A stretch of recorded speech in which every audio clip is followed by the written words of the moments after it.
Hello and welcome back to Lorcana Villain. My name is Baker, and today we are taking a look at the top 16 deck lists from a 322 player CCQ, which took place in Barcelona. This was hosted by Madverse and dubbed Victory Road. This took place on the 15th of November. We are in a brand new meta still, so we are keen to take in as much data as possible, and this is a big field with a big prize pool. Of course, if you win a CCQ, you are qualified for the North American or European Championships, respectively. So we're going to be taking a look at the top 16 deck lists. If you are a newer player, I would recommend you, before checking out this video, check out the previous one, this one, which will be linked down below, in which I am very newbie friendly and I read every single card that we look at least once and do a very thorough breakdown of all of the decks. I'm not going to be doing that today. I'll, of course, focus on new cards and an overview of deck synergy and what it's trying to do, but it will be far less detailed if you are a brand new player. That being said, it was a very healthy top 16 with 4 players on Amethyst Steel, 4 players on Amber Emerald Dogs, 3 players on Blurple coming back from the dead, 2 copies of Blue Steel, 2 green purple decks, EA Tempo, just win the game, it's been so long, and 1 Amber Steel, which is a pretty good breakdown, to be honest. My only criticism and genuine shock is no red purple, which of course is partly biased, but I genuinely think red purple is in a really good position at the moment, so I'm kind of shocked to see it not break into the top 16 at all, but I'm sure that it's only going to be a matter of time. Tell me I'm coping, I dare you. So that's the plan for today. Before we get into it though, I recently received a very interesting message from a viewer. Now, this is a viewer called Eric, who has reached out in the past for Set Championship Showcase to submit deck lists. And the last time he reached out and introduced himself, he also introduced or mentioned his 8-year-old daughter, Harper, who is also a big Lorcana fan and player and a fan of the channel, which I thank you for. She's a big fan of Be Prepared, but he reached out again recently with a video, which I have sought permission to share on the channel, by the way. And I think I would like to share it with you all right now. Go. Mr. Villain, me and my dad got this card and we thought of you. Can I please hear Be Prepared? Eric, thank you for sending me this. That was adorable. Harper, I have a very, very special message for you.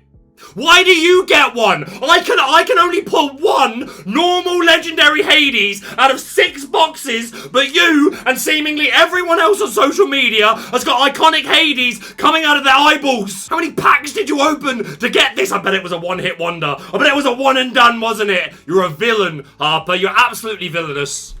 But I kind of respect it, so thank you so much for sending me that. We're going to be getting into the top 16 deck lists. A quick shout out to the channel sponsor, Matified. If you're looking for custom or foiled playmats, including some with my own Villain Club branding, then check out Matified. But we're going to take a little look at the lists. This one's for you, Harper. Be prepared!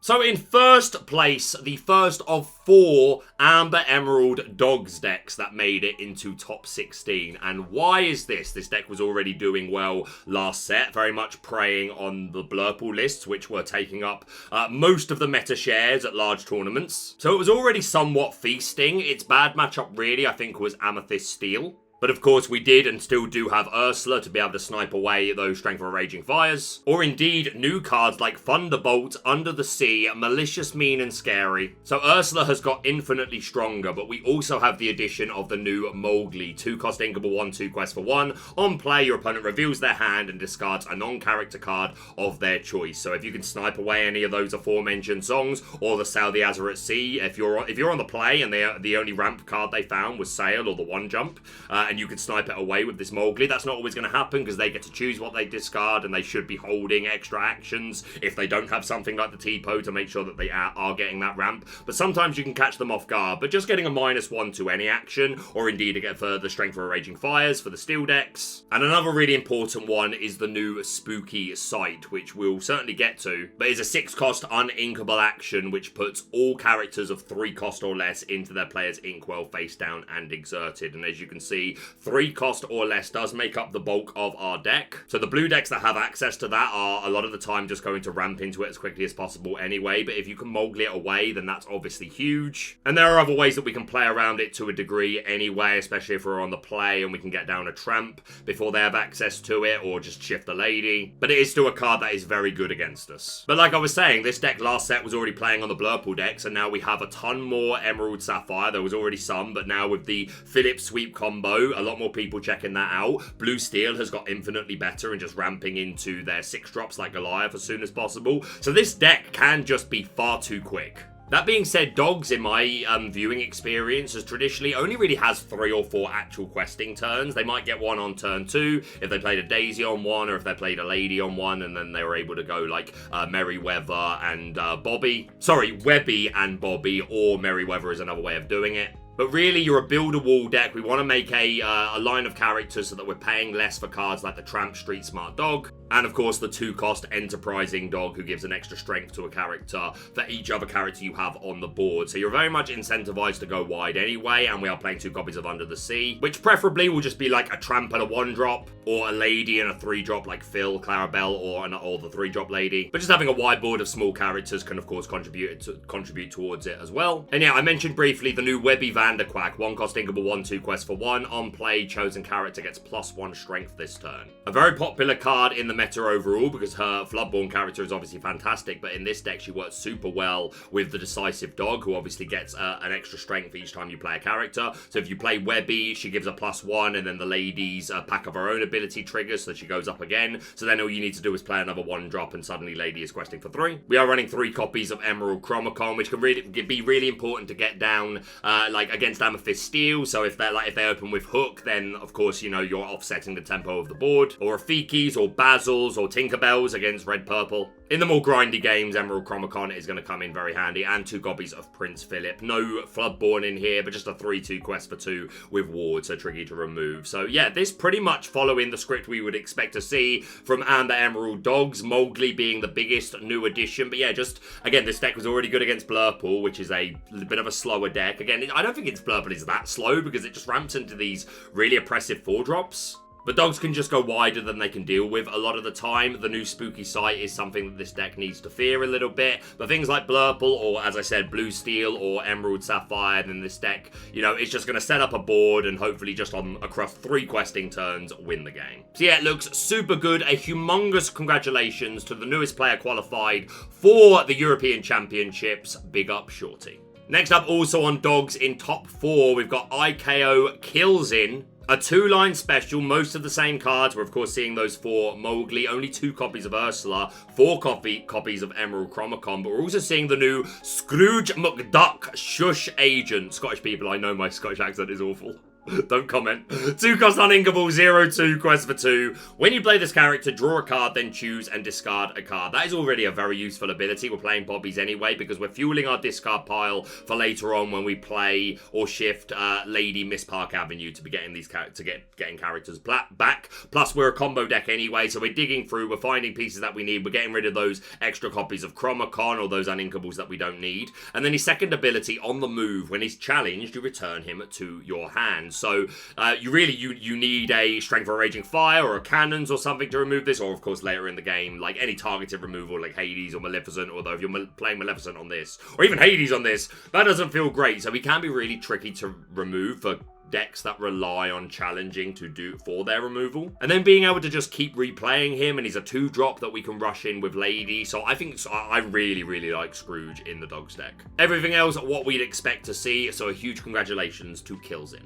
Next on dogs in top 16, we have IKO Johannes on the exact same deck list. So I'm assuming that this is a team that came with the same list, maybe all of them, maybe some of them, but clearly this list putting in a lot of work, a big old event, and 2 of them making top 16. And then just a slightly different variant of dogs winning the whole thing. So it looks good. Congratulations to Johannes. And our final dogs deck in top 16, we have TXC Pickatoasty. I feel like I'm saying that wrong, but shout out to you, my friend.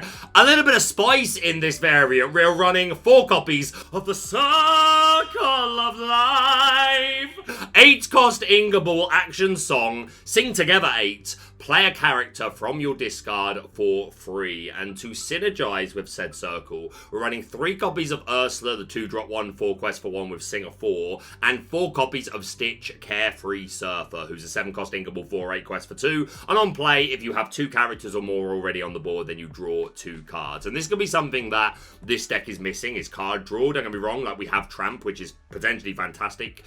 It's card draw, right, but it's not. You don't actually gain any cards because you have to discard as many as you draw. You are filtering your hand and finding the specific pieces that we need, which is still fantastic, but getting to just draw extra cards and just apply more pressure to the board is fantastic. And of course, with the likes of Bobby Zimmerowski, and we're running 4 copies of that Scrooge McDuck, and of course Tramp letting you draw and discard.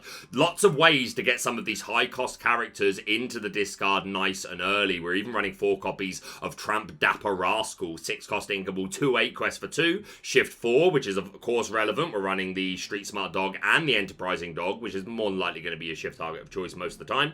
Play it cool. During an opponent's turn, whenever one of your characters is banished, you may draw a card. So that in itself is really cool if you can set up a wall and put the Tramp on board and say, hey, feel free to answer 2 or 3 of my characters, but I've already quested with them and I'm going to draw for each one. But also contributing towards just nice ways that you can sing Circle of Life quickly. If you can develop a Tramp and another character that's at least 2 cost, then you can open up a shift into Big Tramp and then immediately sing Circle of Life. Again, this is only worth doing if you've already put something worth bringing back into the discard with Bobby or Scrooge or Tramp. But getting back like a second Tramp or the Surfer Stitch is the high roll really, because if you're singing Circle of Life with 2 characters, you have 2 characters on board, so you're always drawing the 2 cards. So I think Surfer Stitch is probably what you're going for more often than not, but another Tramp or just the lady if you've then got other characters that you can get back out of the discard. I think this is really saucy, and especially with 3 copies of the 4-drop Ursula, Singer 4 Ursula. There are other cool plays where you can play like Lady and Ursula, and then the following turn shift Lady and then sing with Lady and Ursula to bring something back. Again, you need to have put some stuff into the discard by then, but this is me speaking it out if you're doing it early, right? If the game goes to turn 5, 6, 7, at which point you've probably played an Street Smart Dog by then and like put cards in your discard, then more often than not your Circle of Life should be getting value. So I am a big fan of this version of the deck. Looks really, really cool. A huge congratulations to them. Going back to second place, the first of 4 Amethyst Steel decks. So again, Amethyst Steel was looking to once again be the best deck in the format. It was already so good last set, but we gained a couple of new tools. We have 4 copies of Hades Looking for a Deal. I see you, Harper. I see you showing off your one. He's a 5-cost Ingable, 3/4 quest for 1. And what do you say? When you play this character, you may choose an opposing character. If you do, draw 2 cards unless that character's player puts that card on the bottom of their deck. More often than not, this is just going to redraw 2 cards.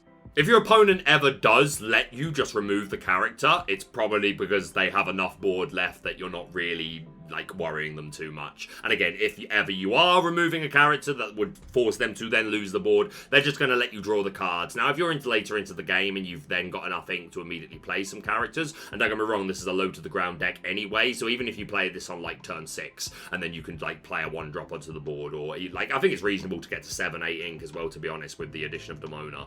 So if you can play this Hades, draw cards, and then immediately play something else to the board, it's just very nice card draw. Spoilers though, in my red-purple lists, I've come down to a lower count of Hades because he kind of contradicts the other best new tool that that purple got, which is Demona, Scourge of the Wyvern Clan. 6-cost Ingable, 5/6 quest for 2. On play, exerts all opposing characters, and then both players draw up to 3. And Stone by Day, which all gargoyles have. If you have 3 or more cards in your hand at the beginning of your turn, then she does not ready. So Purple Steel was already a deck that was wanting to play out its hand as much as possible. We are curving 1, 2, 3, and then we are singing Strength for a Raging Fire on their 3 or 4 drop, play or draw dependent, and we are just running away with the game. And it just so happens that we have multiple strengths, and we also have 2 copies of the new Thunderbolt, 4-cost Inkable to do 4 damage to a character, and +2 Challenger 2 to a deity, and Hades do indeed be a deity, so that can actually come up. But yeah, we're emptying our hand. We've got things like Giant Cobra for the lore game, which is depleting our hand even more. We're building towards Doc, so we only need to play 2 copies of Doc now. I think 3 is also reasonable, but you would much rather be playing Demona to refresh your hand, who is then, like, she's inkable for a start, and then you're establishing a 5/6 quest for 2. So yeah, if you can, like, if on the play, in a mirror, or like against a lot of decks,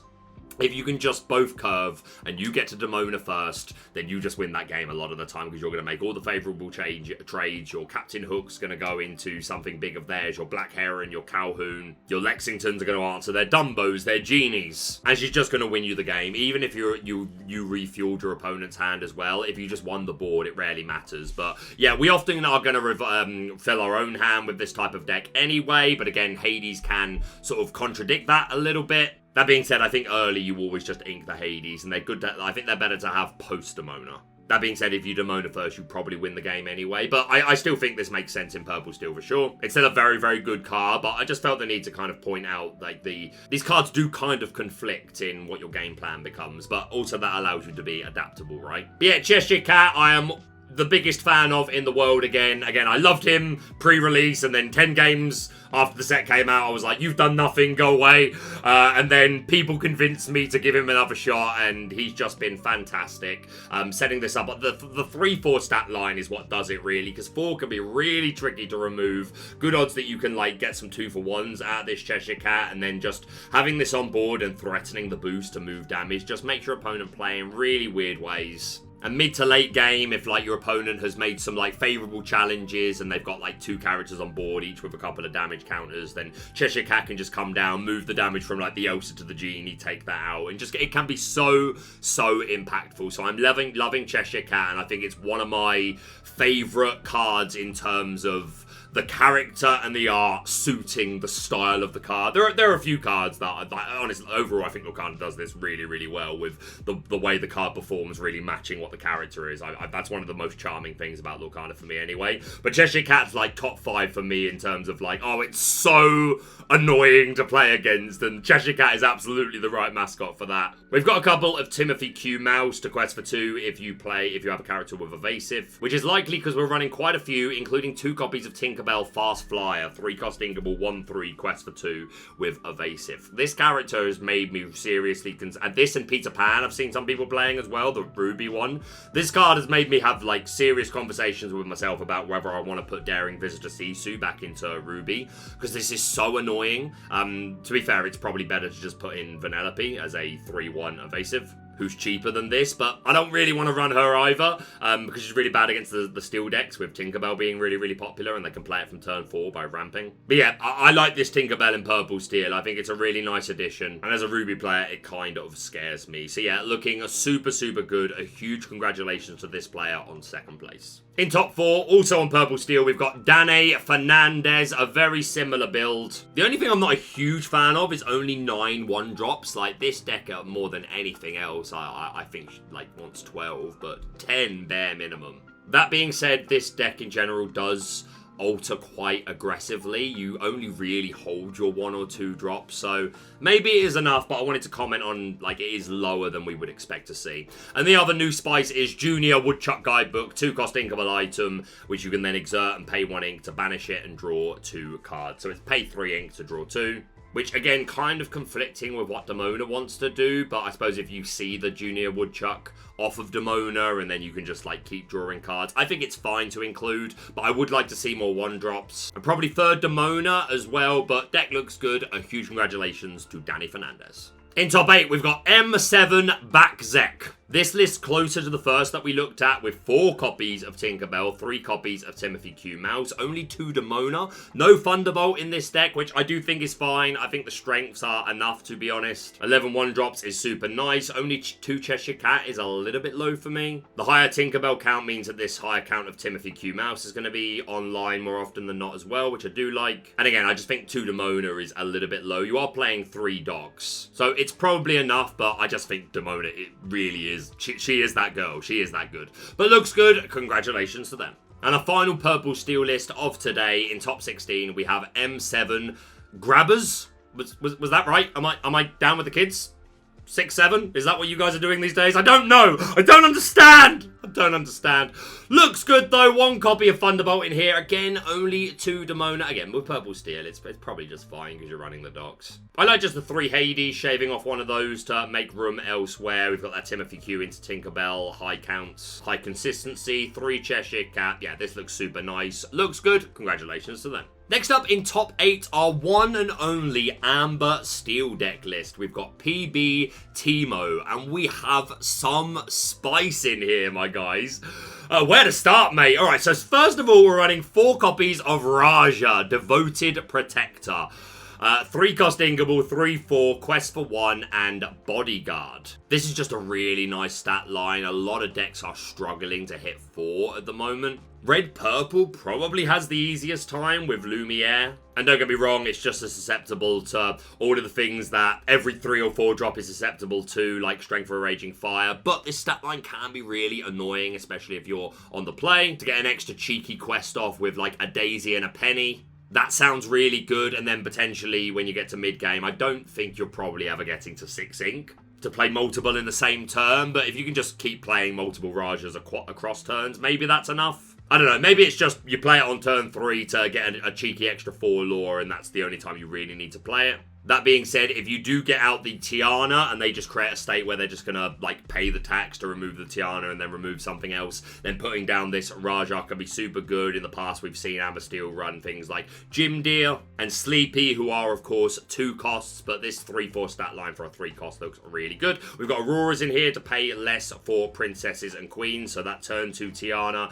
is very much real. We've got Mulans to help filter here, and again, she a princess. 2 copies of the new Rapunzel, ready for adventure. 2 cost Ingable, 1/2, Quest for 1, support, and whenever one of your characters is chosen for support until the start of your next turn, the next time they would be dealt damage, they take no damage instead. So that's dealt damage via a challenge, or indeed something like a Strength for a Raging Fire, or a Tinkerbell, things like that. So that is pretty cool, being able to protect your Tiana and your other big questers like the Lady and the Nala, who's questing for 3. That sounds kind of interesting. I'm not sure I like it as much as just extra copies of Penny, but hey, top 8 with this list, right? So then maybe there's something here. Another new card I'm a big fan of is Mickey Mouse Amber Champion. 4 cost Ingable, 2/5, Quest for 1. Your other Amber characters get +2 willpower. And while you have 2 or more other Amber characters in play, this character gains Sing at 8. Now that's going to be irrelevant for this particular deck, because we have 3 and 2 cost songs, which Mickey can also sing. But the first part, just to give extra 2 willpower,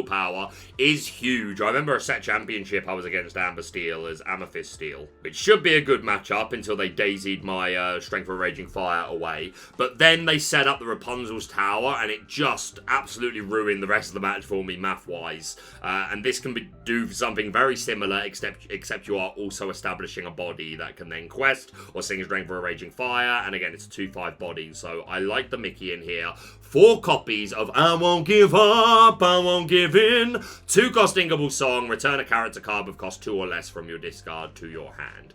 I'm not huge on this, to be honest, but there's 4 copies here, and this is a top 8 list, so you've got to think this put in work throughout the day. And to be fair, things like Mowgli and Rapunzel and Doc, we're perfectly happy for them to sing as opposed to questing. So getting back that Mowgli for later on in the game to clear their non-character cards, or just your high questers like Daisy, Nala, like, again, it's also extra copies of Doc, theoretically. So, like, it's not that I don't see potential synergy here. It's just a little bit of a surprise, but again, Teemo making top 8 with it, so respect. 1 copy of Fire the Cannons, and we're running 2 copies of Search for Clues.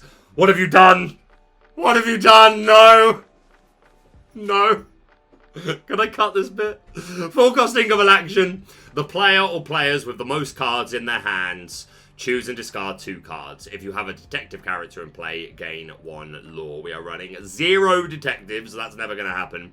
But yeah, it's essentially you have forgotten me, except it can make you discard. But again, this is the sort of deck that's going to empty its hand. And to be fair, if your opponent turbo ramps, then they're probably depleting their hand, and maybe like you get through this on the play when your opponent's last 2 cards were like Ink and Spooky Sight or whatever it is.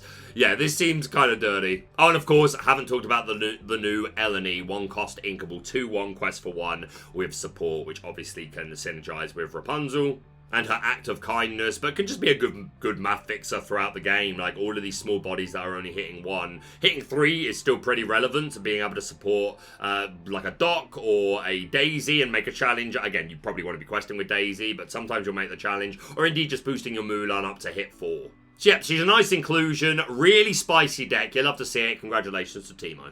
Alright, next up, the first of 3 Blurple lists. We've got in top 8, Alejandro, with a 2-line special, and our first time talking about one of the best, if not the best, new card in the set, or at least Sapphire, for Sapphire, is Cinderella Dream Come True. 4-cost uninkable, 2/3 quest for 1. At the end of your turn, if you played a princess character this turn, you may put a card from your hand into your inkwell face down to draw a card. So the fact that we are playing other princess, to be fair, in the form of Belle, which, hey, sometimes you might use this multiple times, and that could be good, but really doesn't matter. If you play for Cinderella, you played a princess that turn, so she will trigger. So we're looking to just play 1-cost, 2-cost ramp, either Tipo or Sail. Turn 3, Cinderella. Turn 4, 6-drop, which can be one of 4 copies of Demona. Again, if we took the Ultra Ramp route, then good odds we're drawing at least 1 card with this, maybe 2. We're also running 2 copies of Tamatoa, happy as a clam. 6-cost inkable, 4/5, mate. Quest for 2. When you play this character, return up to 2 items from your discard to your hand, and when you quest, you play an item for free. And that item is going to be Junior Woodchuck Guidebook, which we've already spoken about today. Hey, if this Tamatoa gets to quest, and then you get to, like, pay nothing for this, and then you essentially then just pay 1 to draw 2 cards. That's really good, and of course, being able to get these back from the discard, maybe you then play them, maybe they just become subsequent ink. That's the one. So yeah, I think this is a perfectly fine addition, but ramping to 6 means we are then just 1 turn away from Hades' best removal in the game. For removal, we've also got 4 copies of Into the Unknown to put those sideways characters into the inkwell, and running 4 copies of the new Hades. Oh, and this deck not being greedy, choosing to include 2 copies of that Spooky Sight that we've already brought up a couple of times. Absolutely love this enchanted artwork for this. And yeah, it's very good against the aggressive decks, like hyper ramping to this is going to be the play a lot of the time, like the Amber Steel or the Dogs.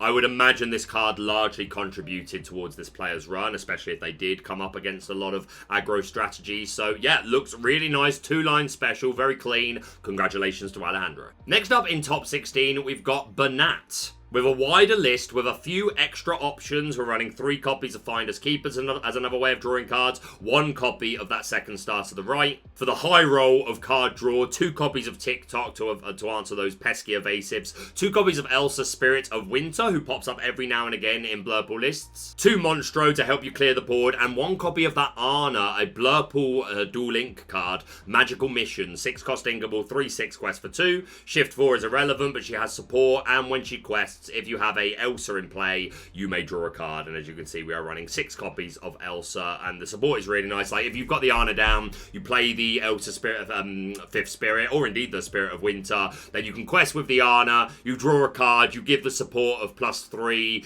to the 5th Spirit in particular, then she's hitting for 5 and taking out most evasive characters in the game, bar a couple like Iago and TikTok here, but things like Genies, Dumbos, the stuff you really want to remove. So that's a very nice inclusion. And then the new spice, running 2 copies of Demona, Betrayer of the Clan, 4-cost inkable, 4/6 quest for 1, Challenger 2, and that Stone by Day ability, which you can't ready at the start of the turn if you have 3 or more cards in your hand. Now, I think this is the correct card for what I've been saying so I've been playing Bronx for a while in red purple. He's not in my lists anymore. And my argument has always been that like we're in such a big bulky format, right? There's Clarabelle's, there's Hades, there's Elsa's Spirit of Winter, there's John Silver's, there's Goliath's, there's Tinkerbell's. There's a lot of big bodies out there, right?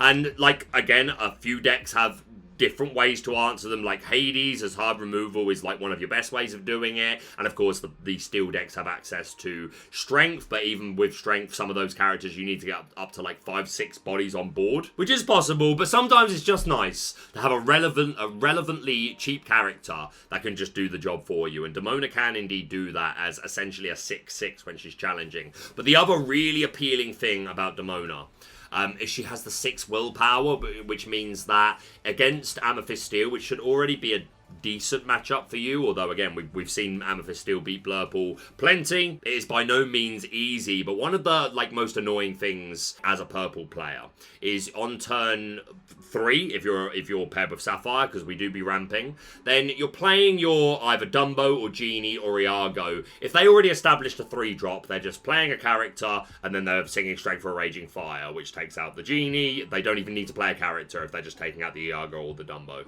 Now, Madam Mim Elephant as another 4-drop is usually the right play into Amethyst Steel for exactly that reason. 7 willpower and of course the ability to move damage counters can be like a really powerful one. But she don't hit that hard, whereas Demona is normally safe from the Strength for a Raging Fire. They would have to, on their turn 4, play 3 more characters, which is possible for them, so it's no means a done deal, but it's a lot more to ask of them, and she's already avoiding the Thunderbolt, and then she's already hitting for 6 back. So I actually really like Demona. Like, my mentality behind running Bronx in Ruby, I think, was right, but just Bronx was the wrong character because A, he's taken out too easily by a Strength or a Thunderbolt, and B, is that he can't quest. But I actually think it's more the fact that this card, more often than not, survives the Strength or the Thunderbolt. So I really like Demona in purple lists at the moment. And then a couple of other new cards. 2 copies of that Hades looking for a deal, and 2 copies of Sudden Scare. 4-cost inkable, puts chosen opposing character into their player's inkwell face down.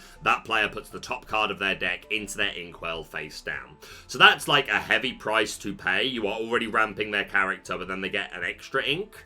But, I mean, Hades was already inking them, right? But then we get the Hades on board. In this instance, we don't get a character on board and they're getting 2 ink. But it's just the fact that it's a 4-drop. The fact that it's inkable is also huge because we can ink it when we don't want it. But if you're against any of these aggro decks that will, like, if they go into an early Tiana or something like a Tramp Street Smart Dog, then sometimes just playing this Sudden Scare is perfectly reasonable. And especially if you're removing a Tiana, which they thought was protecting them, or maybe the Bodyguard. And then, like, we are slow, but we do have Rafikis and Basil, so we do have some ways to kind of combat the board, especially if we went, like, into Tipo. And maybe you don't even play the Sudden Scare on turn 3. Maybe you wait to establish, like, Demona or Iago, and then the Sudden Scare gets rid of the Bodyguard or the Tiana, and then you're cooking. But also just extra copies of hard removal is kind of like fine to have. Again, at the later point in the game when we're ramping them with Hades just because we're exchanging like War of Attrition, then it's kind of whatever that we're inking them. It's more important just to remove the body. So Sudden Scare may just be necessary. Obviously, we're not leaving a body behind, but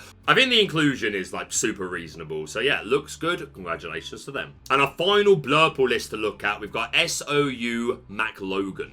Now, this deck playing 4 copies of Royal Guard, which I think is okay.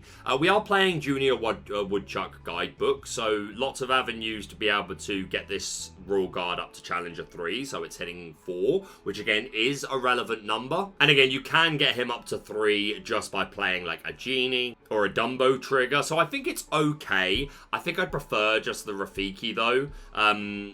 If anything else for like Ruby Diablos, but that being said, if this top 16 is anything to go by, then you don't need to worry about them. I don't know, maybe it's fine. Like, I prefer seeing Royal Guard if they're 2nd star, because the high roll then that you get for having Challenger 6 and hitting for 7 is pretty good. But yeah, I think it's fine. 4 copies of that Demona. Again, just emphasizing everything I was just saying about her and how important she can be. Yeah, I like the inclusion. But the main reason that there's a high count of Demona in here is because we're running 2 copies of Grimorum Arcanorum, which is a 3-cost inkable item. During your turn, whenever an opposing character becomes exerted, gain a law, and your character's name Demona, gain Rush.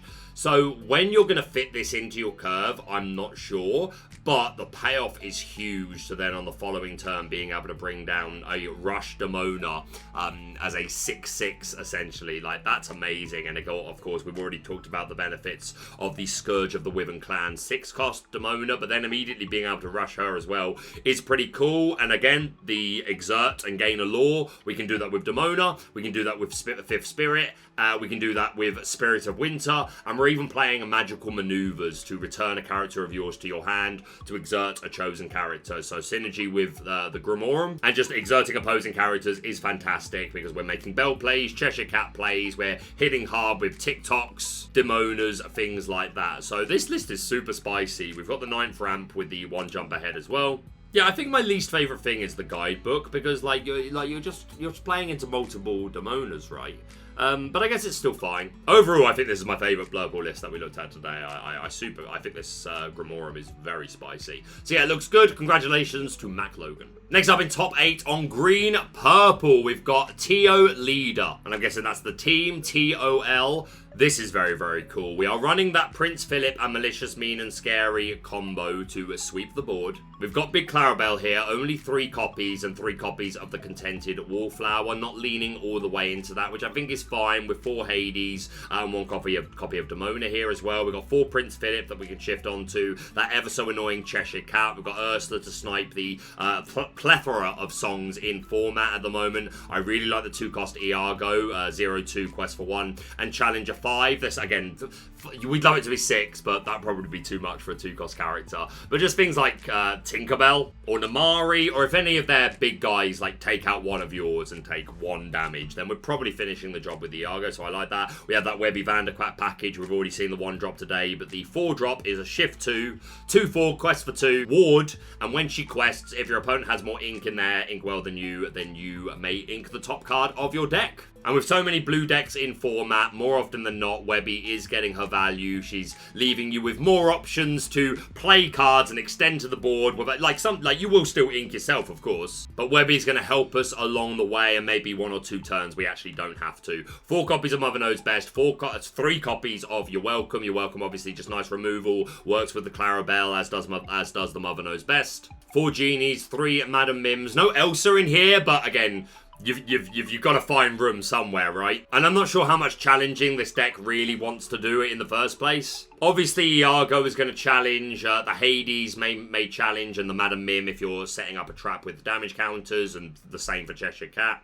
I think this deck is far more interested in questing as it is. So yeah, great to see green-purple doing well. And this ain't the only one, but a huge congratulations to TO Leader. Our other green-purple list comes to us from Clement from TSI. The one of Finnick in here. 1-cost inkable 1/2 Quest for 1. And on play, you can pay 2 to return a character of 2 strength or less to their player's hand. I really like this just for like Genies or Tramp Street Smart Dog. Anything that Headless Horseman gets, this also gets, so it's super relevant. Oh, another card that I didn't read in the last list was Flynn Rider, Spectral Scoundrel. 1-cost inkable 1/2 Quest for 1, boost 2, and while he has a card under him, he gains a lore and gets 2 extra strength. Which I didn't mention in the last list, which was running Madam Mim Elephant. It's pretty interesting. If you boost Flynn and then quest him and then you return him to your hand with Madam Mim Elephant, then you also get the card that's underneath him. This deck isn't going to be able to do that outside of singing Mother Knows Best on your own character, which also is reasonable. We got a 3/2 of the Philip Sweet combo. 1 copy of the new Ursula, Whisper of Vanessa. 5-cost inkable 4/5 Quest for 2. Boost 1, and while she's boosted, she gets +1 lore and evasive. I think this is a sleeper. I do like this Ursula. And we're playing boost synergy in general with 3 copies of Emily Quackfaster, who on play puts a card under one of your characters with boost. More often than not, this is going to be a nice curve after Flynn Rider on 1, so then you're immediately questing for 2 with a 3/2 body. We've also got 4 copies of Cheshire Cat, so that we can, again, we pay the same amount, but we also establish a body. Ursula is only boost 1, so not as much need, but you still might do that sometimes. And the higher count of Demona, Scourge of the Wyvern Clan, I do think is right. The Malicious, Mean and Scary count is perhaps a little low, but you don't even need to lean all the way into that, right? You do a lot of questing. Good odds that by the time you shift your Prince Philip, like, all their characters already have damage on them anyway.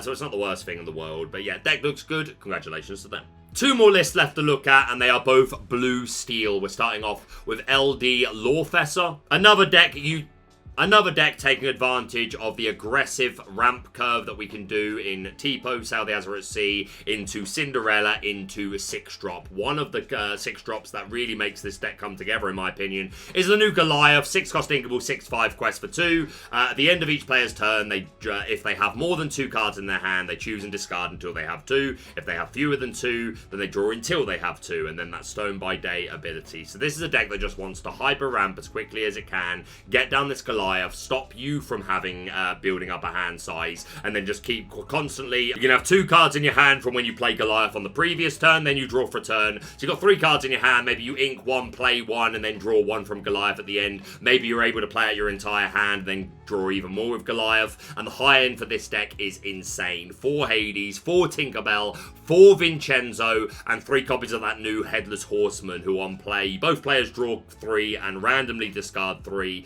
and however many of those cards discarded were actions, you do 2 damage to an opposing character. The average for this is probably going to be 4. We've got a wide action package ourselves, so good odds to hit, like have actions in our hand already, or draw into them from that +3, and against any Sapphire deck, they are likely also running a large action package, so then the odds to get to hit 6 become a lot better, and 6 is taking out most things in format. Maybe you even get 8 and take out a Vincenzo, and then this 5/7 stat line is super hard to get around. 4 copies of Namari, again, super solid to filter through the deck. She's a big beat stick that quests for 2. And then at 5-drop slot, we've also got 2 copies of Jasmine, who gains evasive during your turn, and you can discard a card to give her challenger 3 for the turn, which again, playing into the Goliath playstyle of this deck. Also 2 copies of Aerial Sonic Warrior. When you play a song, you can pay 2 ink to do another 3 damage to a character. That's huge, like singing Thunderbolt and then being able to pay the 2, so now you are doing 7 damage. That's taking out most things in format, or maybe it's just the extra 3 that you need, along with Strength for a Raging Fire. We're running 2 Beyond the Horizon as another way to draw cards and disrupt our opponent. Overall, I think this is one of the best decks in the format at the moment. Restricting our opponent's hand size, ramping up as soon as possible, and then just having such a heavy high end. So yeah, this deck is extremely scary. Expect to see it a lot. Congratulations to Lorfessor. And a final deck of the day in top 16, we have the Disney Lorcana trading card game World Champion DKP. Also on that blue steel, we know our boy loves him some Sapphire. This deck very similar to the one we just looked at, but not being greedy. We're running 3 copies of Spooky Sight to punish those aggro decks. Well, I say punish, to compete with those aggro decks is probably the better way of putting it. Running 3 copies of the Aerial Sonic Warrior. No character 1-drops, no Captain Hook here to fight the board. Like, DKP is just saying, nope, I'm going 2, 4, 6, big body, big body, big body, big body. That's what my man wants to do, and he wants to sing a song every now and again to have some more removal, and of course the visions and the develop's going to help you find the key pieces that you need. Yeah, I think this is going to be like one of the best decks in the format. A huge congratulations to DKP. And that is it. A bit of a longer video than I thought, but great to see a very diverse top 16 in a pretty stacked field for a CCQ. Again, I'm genuinely surprised to not see red purple in here at all, but I think it's coming. Nonetheless, that's it from me for now. Thank you so much for watching. If you are brand new to the channel, please subscribe for all things Lorcana. Hit that like button to show your support, and we'll see you soon.